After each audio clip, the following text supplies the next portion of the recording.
హనుమంతుడు మళ్ళా ఇలా అనుకుంటున్నాడు, నేను అడుగుతున్నానమ్మా నిన్ను, చెప్పు, నీకు మంగళం అవుతుందిలే.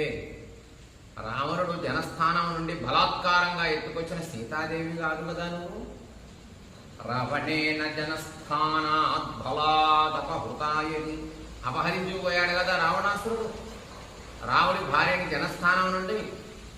అలా అపహరించిపోయినటువంటి సీతాత్వమసి భద్రంతే, ఒకవేళ అపహరించుకుపోయినటువంటి సీతాదేవి నువ్వేనా ఏమన్నా? భద్రంతే, ఒకవేళ నీవే అయితే నీకు శుభం కలుగుగాక, నీకు మంగళం కలుగుగాక. తన్మాయా చక్షపృచ్ఛక అని హనుమంతుడు అడగటం జరిగింది. ఒకవేళ నీవే అయితే కనుక నీకు శుభం అవ్వాలమ్మా, నీవు రాజకన్యలాగా చక్రవర్తి భార్యలాగా కనబడుతున్నావు, నాకు అనుమానంగా ఉంది అని హనుమంతుడు సీతాదేవితో అన్నాడు.